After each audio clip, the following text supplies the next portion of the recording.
여러분 안녕하십니까? 채널K 뉴스입니다. 허리케인 하비가 텍사스주 상륙으로 그치지 않고 루이지애나주로 진로를 바꿨습니다. 루이지애나주 소도시 포트 아서에 물폭탄을 뿌리면서 사망자 24명을 추가로 발생시켰습니다. 휴스턴은 30일 오전 비가 그쳤지만 비구름은 루이지애나주로 이동했습니다. 전날까지 텍사스주 휴스턴을 중심으로 11명이 사망한 것으로 잠정 집계된 가운데 24명이 추가로 숨진 것으로 추산됐습니다.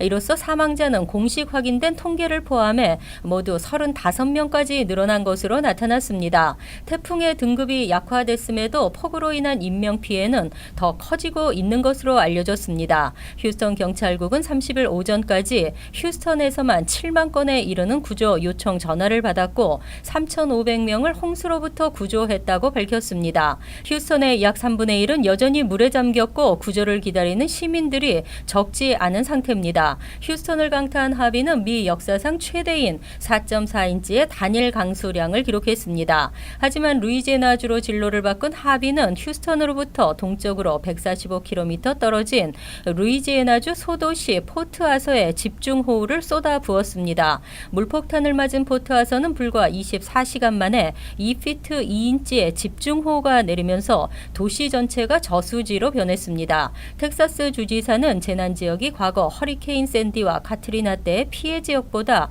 훨씬 더 넓다고 말했습니다. 다카 프로그램이 폐지 쪽으로 기울면서 80만 명의 수혜자가 추방 위기에 처했습니다. 다카 프로그램이 폐지될 경우 막대한 경제적 손실이 예측됐습니다.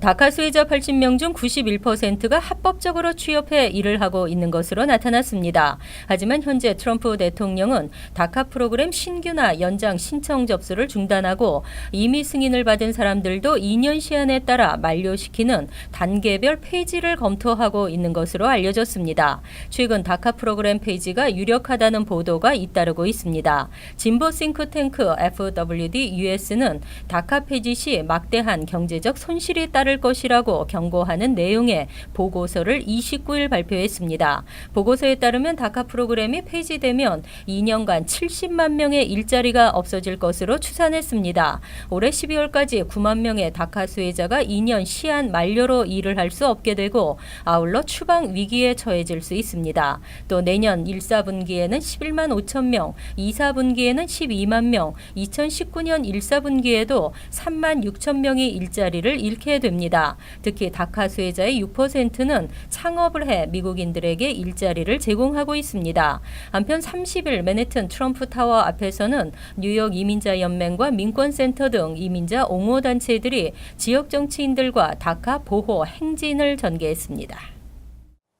모든 사건 사고에는 초동 대응이 중요한데요. 초동 대응이 늦어 사고를 키우는 경우가 많습니다. 한국 외교부가 재외국민 보호와 영사 서비스 지원을 대폭 확대합니다. 한국 외교부는 해외에 체류하는 재외국민의 안전에 최선을 다하기로 했습니다. 내년부터는 365일 24시간 내내 해외 안전지킴센터를 가동하고 재외공간의 사건, 사고, 초기 대응 능력을 강화할 계획입니다. 초동 대응 능력 등을 강화하기 위해 법률 전문가의 자문을 받는 재외공간을 현재 70개에서 내년에는 80개로 늘리고 사건, 사고 담당 영사 보조 인력도 2017년 34명에서 54명으로 증원합니다. 사증심사 보조 인력은 2017년 85명에서 2018년 105명으로 늘리기로 했습니다. 또 국민소통 참여를 높이기 위해 온라인 소통 플랫폼을 확대 개편하고 15억 원을 투입해 국민외교센터를 설치할 계획입니다.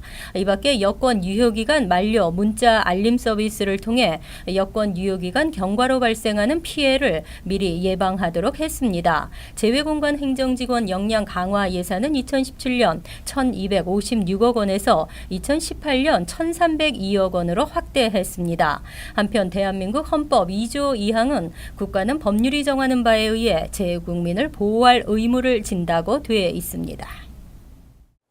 뉴욕시 수많은 세입자들이 안심하고 거주할 수 있는 법적 기반이 마련됐습니다. 드블라지오 시장이 세입자를 보호하는 패키지 조례안에 서명했습니다.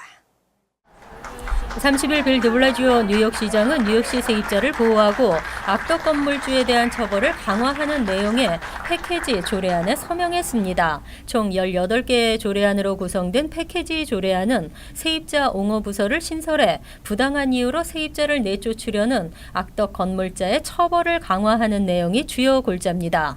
집주인이 시도 때도 없이 세입자를 방문하고 전화하는 경우, 세입자를 퇴거시킬 목적으로 위험한 공사를 남발하는 경우 세입자에 대한 괴롭힘으로 규정됩니다. 이는 일부 건물주가 주택 수리를 이유로 세입자를 강제 퇴거시킨 후 렌트를 올려받기 때문입니다. 또 당국의 허가 없이 불법 공사를 진행하는 건물주에 대한 처벌도 강화됩니다. 이 밖에 세입자에 대한 횡포 혐의로 고소된 건물주가 패소할 경우 $1,000의 손해배상금과 원고에게 소송 비용까지 부담해야 합니다. 드블라지오 뉴욕시장은 세입자 괴롭힘은 뉴욕시의 가장 큰 문제 중에 하나라며 악덕 집주인으로부터 임차인을 보호하기 위한 노력을 계속 이어나가겠다고 밝혔습니다. 뉴욕시 의회는 지난 9일 이 같은 내용의 패키지 조례안을 통과시켰습니다. 법무법인 김앤배를 이끌고 있는 변호사 김봉준 씨가 버겐카운티 남부지역 변호사 윤리 징계위원장 자리에 올랐습니다. 한인으로서는 처음으로 알려져 자긍심을 주고 있습니다. 지난 28일 뉴저지주 대법원은 김봉준 변호사를 버겐카운티 남부 지역을 관할하는 투비 지구의 변호사 윤리징계위원회 위원장으로 공식 임명했다고 밝혔습니다. 현재 법무법인 김앤배 대표 변호사를 맡고 있는 김 변호사는 2015년부터 버겐카운티 일대를 관할하는 변호사 징계위원회 부위원장을 역임하고 있습니다. 9월 1일부터는 2년간 변호사 징계위원회 위원장 자리를 맡게 됩니다. 한인이 뉴저지주 버겐카운티의 변호사 징계위원장에 오르기는 처음입니다. 변호사 징계위원회는 대법원 산하 기구로 변호사들의 도덕 및 윤리에 대한 고발이 접수되거나 문제가 발생할 경우 대법원 소속 조사관들과 함께 조사 심의해 자격 정지에서부터 자격 박탈까지 집행할 수 있는 기구입니다. 김 변호사는 임기 동안 변호사 징계위원장으로서 맡은 바 임무에 최선을 다해 나갈 것이라고 소감을 밝혔습니다. 운전 중 셀폰을 잠깐 확인하다가 깜짝 놀란 경험들 있으실 텐데요. 운전 중 셀폰은 살인 무기와 같다고 합니다. 뉴저지에서 운전 중 텍스팅에 대한 처벌이 대폭 강화됐습니다. 뉴저지주는 지난달부터 운전 중 텍스팅에 대한 처벌 규정을 대폭 강화하고 시행에 들어간 것으로 뒤늦게 확인됐습니다. 운전 중 텍스팅을 하다 경찰에 적발될 경우 첫 번째에도 벌금이 $400에 달합니다. 하지만 두 번째 경찰에 적발되면 벌금은 $600, 세 번째부터는 $800의 벌금과 함께 벌점이 부여되고 90일 동안 면허가 정지됩니다. 주 당국은 이와 함께 운전 중 텍스팅을 하는 운전자를 목격할 경우 한라인을 이용해 전화나 문자로 신고할 수 있도록 했습니다. 한라인을 통해 첫 번째 신고가 접수된 경우에는 차량 소유자의 주소로 경고장이 발부됩니다. 경고장이 발부된 이후에도 경찰에 적발될 경우 또는 두 번째 이상 한라인으로 신고가 접수되는 경우 벌금뿐 아니라 운전면허가 정지될 수 있습니다. 하지만 아직도 일부 운전자들은 무심코 운전 중에 셀폰으로 통화나 문자를 하는 등 법규를 지키지 않고 있어 위험천만한 상황이 속출하고 있습니다.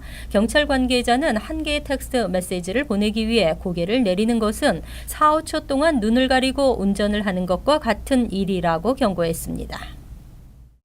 직장인들이 지각을 하는 이유를 따져보니 뉴욕시 대중교통 문제가 심각한 것으로 드러났습니다. 잦은 지연의 취소, 게다가 사고까지 그야말로 출퇴근이 지옥인데요. 이로 인해 길거리에 버리는 시간이 무려 17,000시간으로 나타났습니다. 뉴욕시 독립예산국은 최근 뉴욕시 인사관리 시스템을 토대로 올해 1월부터 8월 중순까지 뉴욕시 공무원들이 길거리에 버리는 시간이 17,143시간에 달한다고 밝혔습니다. 뉴욕시 전철이나 열차 운행이 각종 문제로 지연 또는 취소되면서 일을 하지 못하고 길거리에 버리는 시간입니다. 공무원들은 지각한 경우 그 이유를 제출해야 하는데 이 중 대중교통 문제로 인한 지각 시간을 별도로 산출한 것입니다. 독립예산국은 교통은 또 지각 평균 시급을 $32 40센트로 계산했을 때 55만 달러 상당의 임금이 낭비됐다고 지적했습니다. 올해 8개월 동안 17,000시간을 길거리에서 낭비했다면 2017년 한 해 동안은 길거리에 버리는 시간이 총 23,000시간으로 추산됐습니다. 한편 지난해 뉴욕, 뉴저지, 커네티컷 등의 주민들이 교통 체증으로 인한 비용 손실과 경제적 피해도 연평균 $1,700가 넘는 것으로 파악됐습니다. 또한 교통 체증으로 도로에서 낭비하는 시간도 연평균 74시간으로 나타났습니다. 올해에도 대동연회장과 포레버 투게더가 이벤트를 통해 한인 사회에 기쁨과 보람을 전달합니다. 총 $35,000가 걸린 대박 이벤트에 많은 분이 참여하셔서 행운을 잡으시기 바랍니다. 대동연회장과 포레버 투게더가 35주년 기념 대박 이벤트를 시작합니다. 대동연회장과 포레버 투게더는 오는 9월 1일부터 내년 4월 30일까지 대동연회장에서 행사를 계약하는 모든 고객 중에서 추첨을 통해 1등부터 8등까지 총 $35,000에 달하는 경품을 증정합니다. 1등부터 3등까지는 각각 $10,000, $5,000, $3,000가량의 상금을 수여하며 웨딩 사진 촬영권이나 스킨케어 상품 등 다양한 경품을 통해 한인 고객들에게 최대한 혜택을 제공하겠다는 계획입니다. 대동연회장은 불경기가 지속돼 작은 행사에도 부담스러워하는 한인 동포 사회의 안타까운 모습을 보며 작은 기쁨이라도 드리고 싶어 이 행사를 기획하게 됐다고 밝혔습니다. 이런 거를 했을 때 한인 사회가 힘들면 저희가 조금 이런 걸 해서 이런 것들을 준비를 하시면서 조금이나마 좀 더 기쁘고 즐겁고 행복하게 준비를 하게 되면 훨씬 더 좋지 않을까 해서. 추첨은 내년 4월 30일 오후 1시 대동연회장에서 공개적으로 진행되며 당첨된 수상자에게는 현장에서 직접 전화 연결을 통해 당첨을 알릴 예정입니다. 추첨 응모는 결혼식이나 돌잔치, 한인회 모임 등 종류에 상관없이 이벤트 기간 동안 행사를 계약하는 모든 한인 고객을 대상으로 진행됩니다. 이어서 LA 지역 한인사회 소식입니다. 남가주 지역에 폭염이 이어지고 있는 가운데 이 같은 불볕 더위는 이번 주 내내 이어질 것으로 보입니다. 국립기상국은 LA 카운티와 오렌지 카운티 지역을 비롯한 밸리 지역 일대에 이번 주말까지 100도대를 웃도는 무더위가 이어질 것으로 예보했습니다. 특히 무더위로 인한 전력 사용의 급증으로 어제 LA 인근 노스리지 지역에서는 한때 수천여 가구에 정전 사태가 발생하기도 했습니다. 당국은 무더위로 인한 주민들의 질환이나 안전사고가 우려된다며 이번 주 금요일까지 폭염주의보를 발령하고 각별한 주의를 당부했습니다. 한편 당국은 이번 무더위는 다음 주 월요일까지 지속되다 차츰 수그러들 것으로 전망했습니다. 연방 공휴일인 콜럼버스 데이를 원주민의 날로 대체하려는 법안이 LA시에서 통과됐습니다.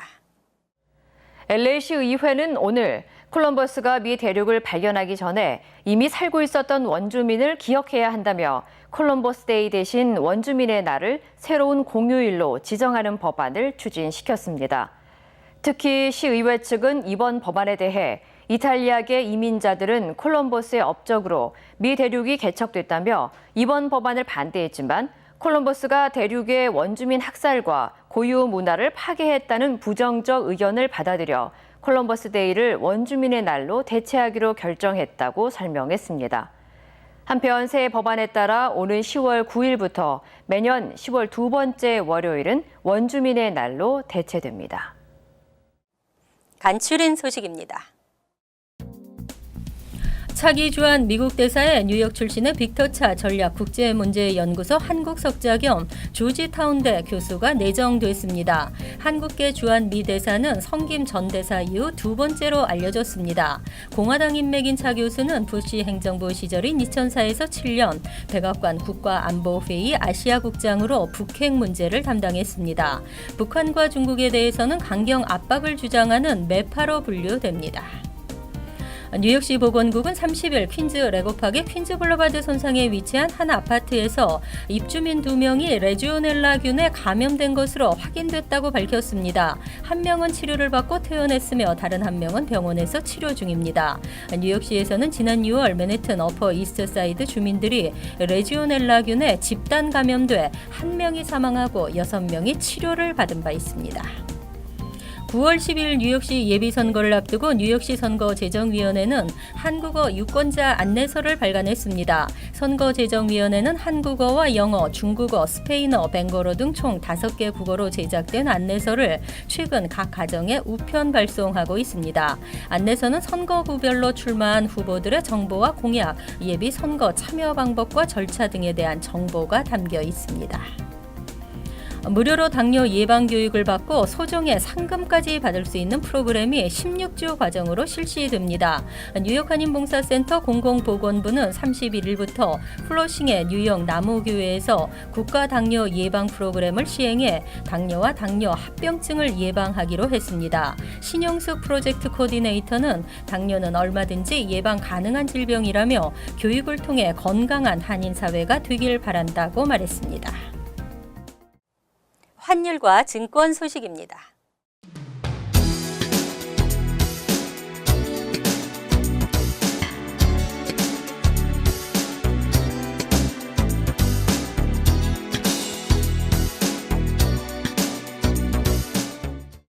이어서 날씨입니다. 금요일은 대체로 맑고 간간히 흐린 날씨에 선선하겠습니다. 낮 최고 기온은 69도, 섭씨 21도, 밤 최저 기온은 58도, 섭씨 14도로 예상됩니다. 토요일은 흐리고 오후에는 비가 내리겠습니다. 일요일은 오전 중 잠깐 비가 내리겠지만 차차 맑아지겠습니다. 이상으로 채널K 뉴스를 마칩니다. 채널K와 함께 편안한 하루 되시기 바랍니다.